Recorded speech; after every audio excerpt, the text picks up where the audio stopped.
Bismillahirrahmanirrahim. Okay, now I will explain about the principle of guidance and counseling in school. Okay, there are 6 principles of guidance and counseling in school. First, guidance and counseling is for all counseling. Bimbingan dan konseling itu diperuntukkan bagi semua konseling. Nah, pada prinsip ini itu bahwa bimbingan itu diberikan kepada semua konseli atau semua pasien. Jadi baik itu yang bermasalah ataupun yang tidak bermasalah. Kemudian baik itu pria, wanita, kemudian anak-anak mulai remaja sampai dewasa itu bisa mendapatkan bimbingan dan konseling, karena itu tadi diperuntukkan untuk semua konseli, semua pasien. Jadi misalnya guru di sekolah ingin memberikan bimbingan, nah itu tidak hanya bimbingan itu tidak hanya diberikan kepada siswa yang bermasalah saja, tapi bisa juga kepada siswa yang tidak bermasalah, bisa laki-laki ataupun perempuan. The second, guidance and counseling as an individuation process. Bimbingan dan konseling sebagai proses individuasi. Maksudnya di sini adalah setiap pasien, setiap konseli itu bersifat unik. Unik yang artinya ini antara satu dan yang lain itu berbeda. Dan melalui bimbingan ini nanti, bimbingan terhadap konseli, terhadap pasien ini dibantu. Mereka ini dibantu untuk memaksimalkan perkembangan keunikannya tadi yang berbeda antara satu dengan yang lain. Nah, dalam prinsip ini juga berarti bahwa yang menjadi fokus sasaran bantuan yaitu si pasien. Jadi meskipun nanti menggunakan teknik kelompok dalam bimbingan dan konselingnya itu, namun harus membedakan antara satu individu dengan individu yang lain. Jadi misalnya guru akan memberikan bimbingan konseling kepada siswanya. Nah, guru itu juga harus ditekankan dalam dirinya bahwa setiap individu ini memiliki sifat yang unik. Jadi walaupun nanti tekniknya tetap berkelompok, tapi guru juga harus tetap mengingat bahwa setiap individu ini memiliki sifat yang berbeda atau sifat yang unik itu tadi. Third, guidance and counseling emphasize a positive thing. Bimbingan dan konseling menekankan hal yang positif. Nah, dalam kenyataannya sendiri, dalam kejadian di lapangan itu masih ada pasien yang memiliki persepsi bahwa bimbingan itu dipandang sebagai satu cara yang menekan aspirasi. Nah, padahal bimbingan itu bukan seperti itu. Bimbingan itu sebenarnya merupakan proses bantuan yang menekankan kekuatan dan kesuksesan. Karena bimbingan merupakan cara untuk membangun pandangan yang positif terhadap diri sendiri, yaitu tadi dengan memberikan dorongan dan peluang yang berkembang. Jadi stigma-stigma negatif yang ada dalam diri pasien itu tadi yang menyatakan bahwa bimbingan dan konseling itu bertujuan untuk membangun aspirasi, itu perlu dibenarkan, perlu diluruskan bahwa bimbingan itu pada dasarnya juga untuk membangun pandangan yang positif terhadap diri sendiri, kemudian memberikan dorongan dan peluang untuk selalu berkembang. Fourth, guidance and counseling is the effort of all parties. Oke, jadi bimbingan itu bukan hanya tugas dan tanggung jawab seorang konselor, tapi bimbingan itu tadi itu merupakan tugas guru-guru, kemudian tugas kepala sekolah, kemudian kepala madrasah, sesuai dengan tugas dan perannya masing-masing. Jadi bimbingan tadi bukan hanya tugas konselor, tapi tugas kita bersama nanti sebagai guru, sebagai kepala sekolah. Nah, dengan adanya tugas bersama itu tadi, usaha bersama itu, maka mereka bekerja sebagai teamwork dalam bimbingan dan konseling. Jadi seorang kepala sekolah, seorang guru, misalnya guru wali kelas, guru mata pelajaran, semuanya itu berperan dalam memberikan bimbingan untuk siswa-siswanya, seperti itu.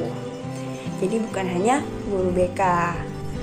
Fifth, make a decision is essential in guidance and counseling.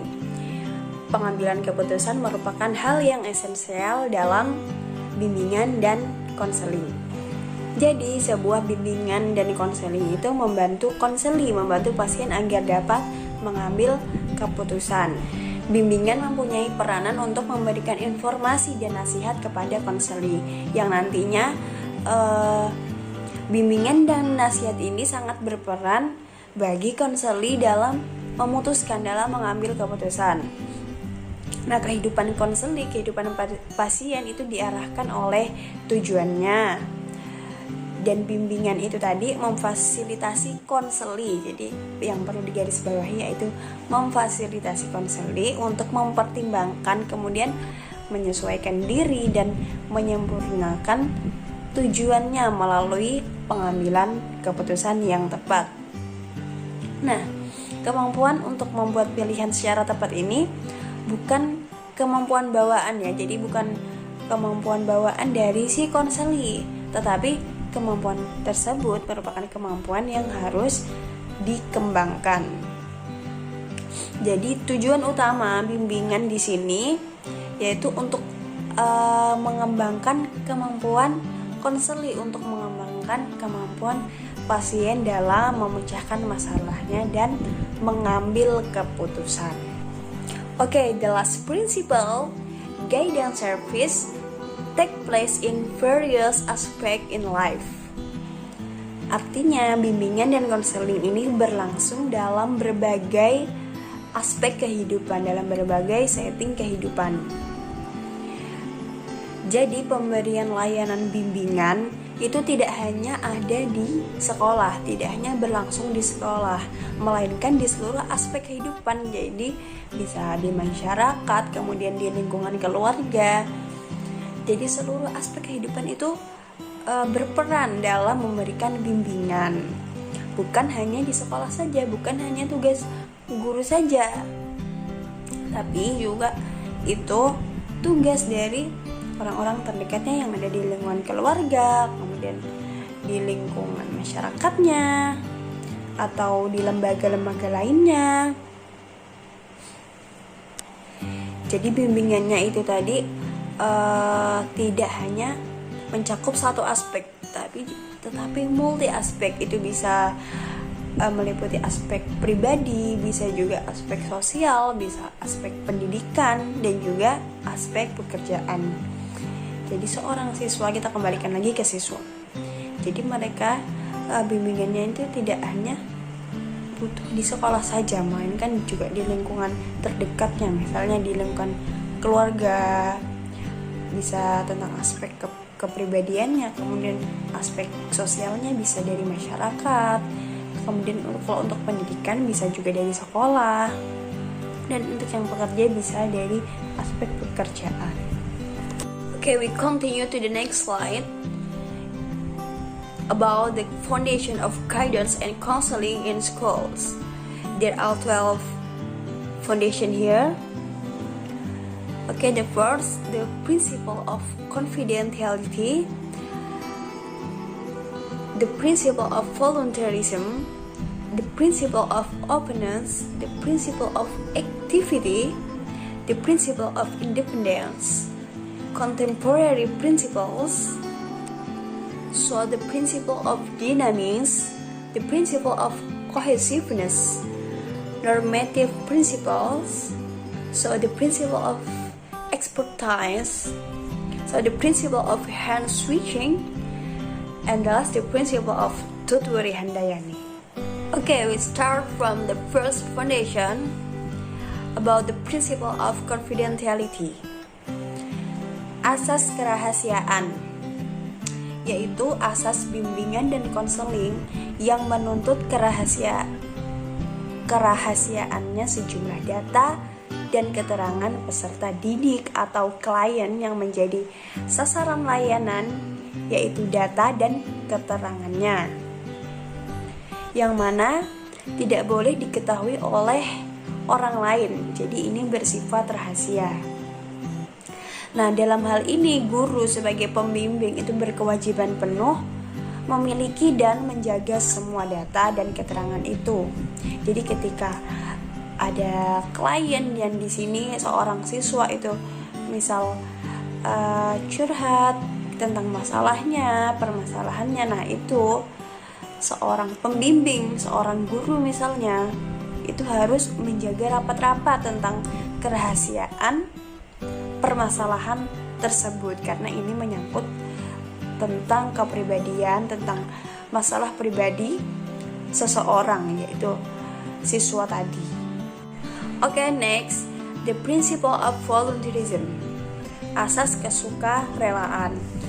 Jadi asas ini merupakan asas bimbingan dan konseling yang mana menghendaki adanya kesukarelaan dan kerelaan peserta didik. Jadi peserta didik yang akan mendapatkan bimbingan dan konseling itu harus memiliki asas kesukarelaan, yang mana mereka rela untuk dibimbing dan diberikan layanan untuk dirinya. Jadi seorang guru.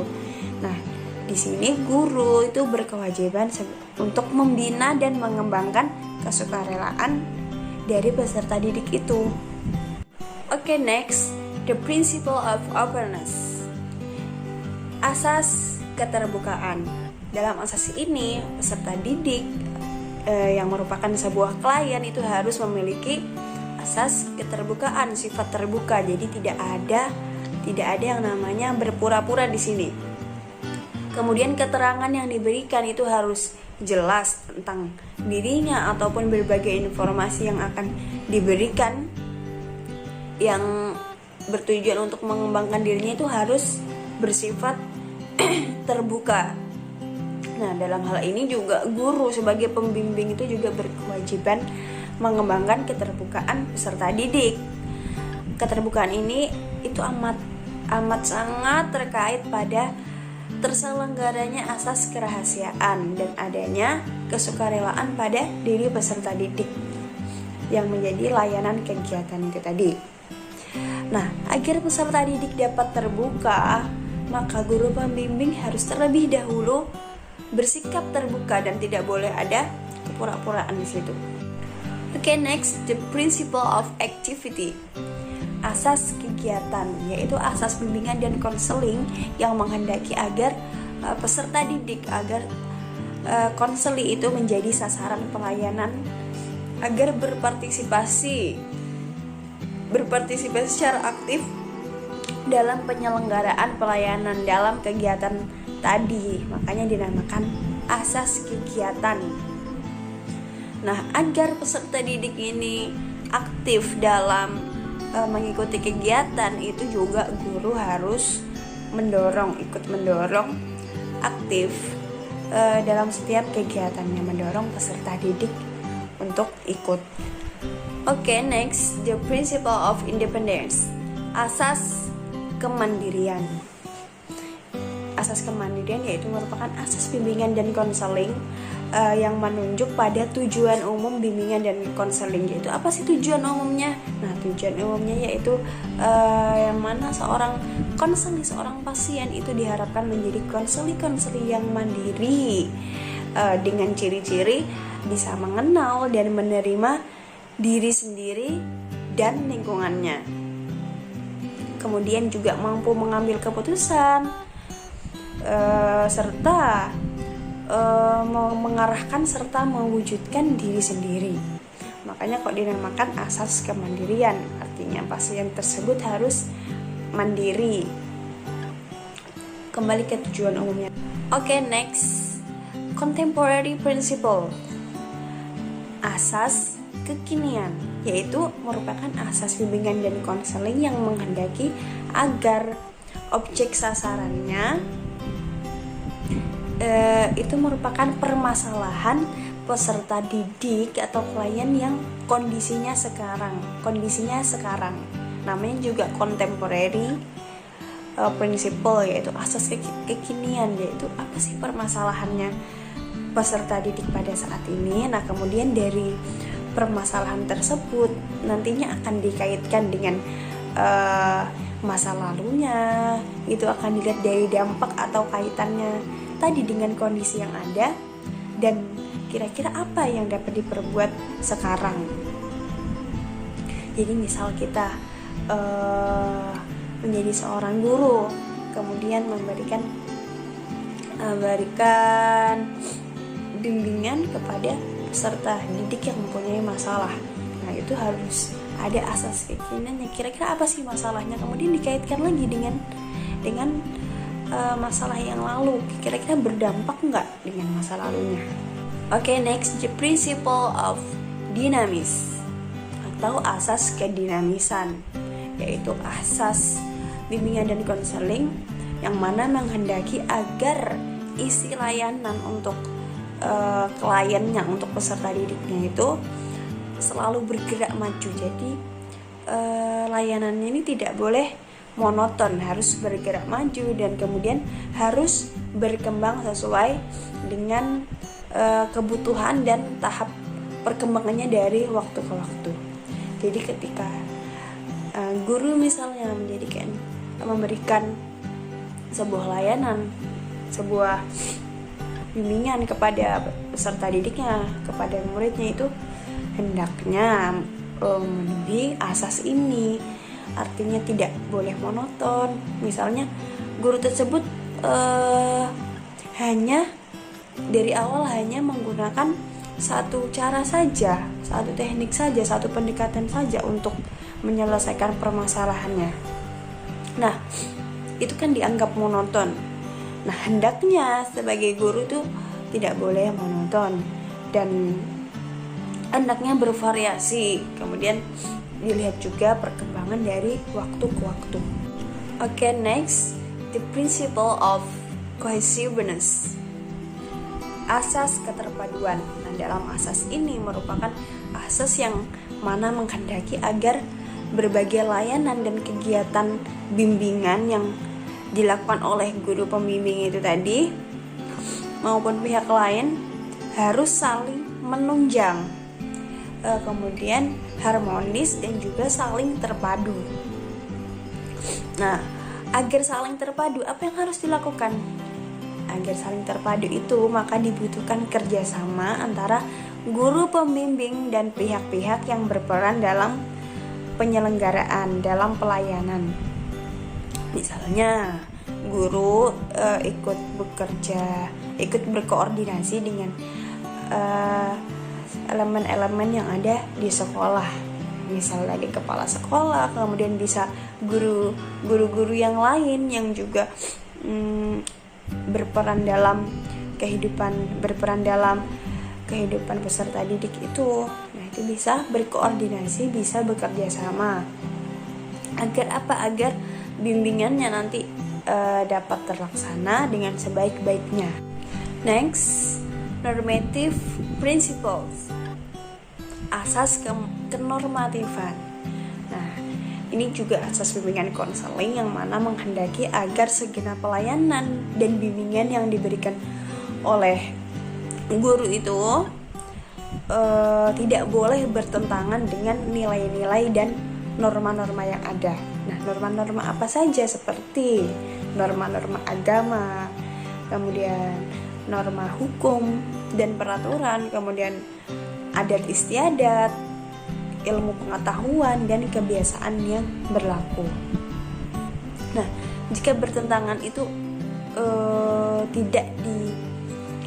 tidak dikatakan sebuah layanan atau bimbingan konseling jika bimbingan tersebut bertentangan dengan norma-norma yang sudah saya sebutkan tadi. Maka itu tadi harus dipertanggungjawabkan apabila isinya atau pelaksanaannya itu bertentangan dengan norma yang dimaksud. Misalnya saja seorang guru dalam memberikan pelayanan atau bimbingan ini menggunakan norma yang bertentangan dengan norma agama. Nah, ini tidak boleh. Maka ini tadi harus bisa dipertanggungjawabkan karena tidak boleh dengan norma agama. Oke, next, the principle of expertise atau asas keahlian, yaitu merupakan asas bimbingan dan konseling yang mana menghendaki agar layanan dan kegiatan bimbingan dan konseling itu diselenggarakan atas dasar kaidah profesional. Nah, maksudnya apa dalam hal ini? Para pelaksana layanan, para pelaksana bimbingan, kegiatan bimbingan itu merupakan sebuah tenaga, merupakan tenaga yang benar-benar ahli dalam bimbingan dan konseling. Jadi guru yang menjadi pembimbing itu harus benar-benar profesional. Agar apa? Agar terwujud baik dalam penyelenggaraan jenis-jenis layanannya dan kegiatan bimbingannya, dan penegakan kode etik bimbingan konseling. Makanya dikatakan asas keahlian. Yang menjadi guru pembimbing harus yang ahli. Oke, next, the principle of hand switching atau asas alih tangan, yaitu sebuah asas bimbingan dan konseling yang mana menghendaki agar pihak-pihak yang mampu menyelenggarakan pelayanan bimbingan dan konseling secara tepat dan tuntas atas suatu permasalahan peserta didik atau klien mengalih tangankan permasalahan itu kepada pihak yang lebih ahli.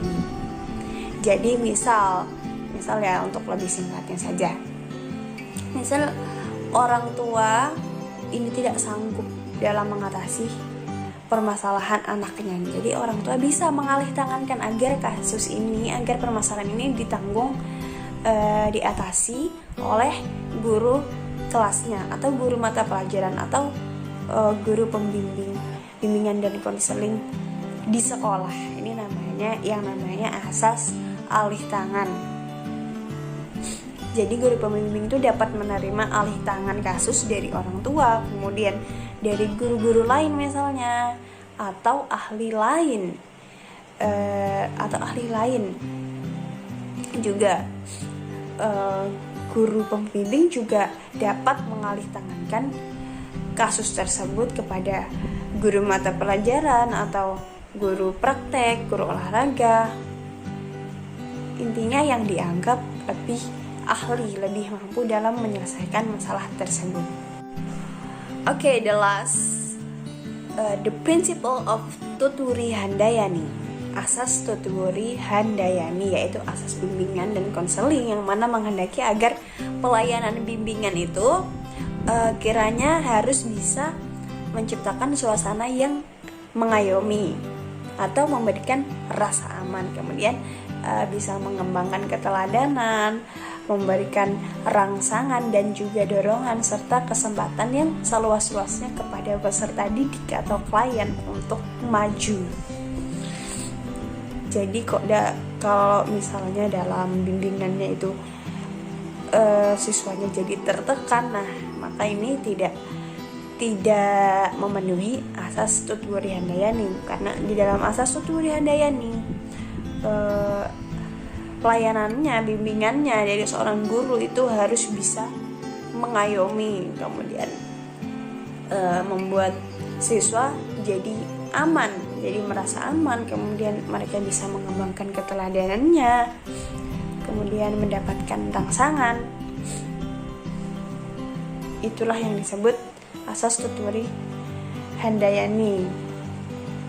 Jadi itu juga untuk segenap layanan atau kegiatan bimbingannya yang diselenggarakan itu harus disertai dan sekaligus dapat membangun suasana pengayoman. Jadi bimbingan yang dilaksanakan itu gimana sih menciptakan suatu bimbingan itu agar bimbingan tersebut itu mengandung makna sebuah pengayoman, sebuah keteladanan.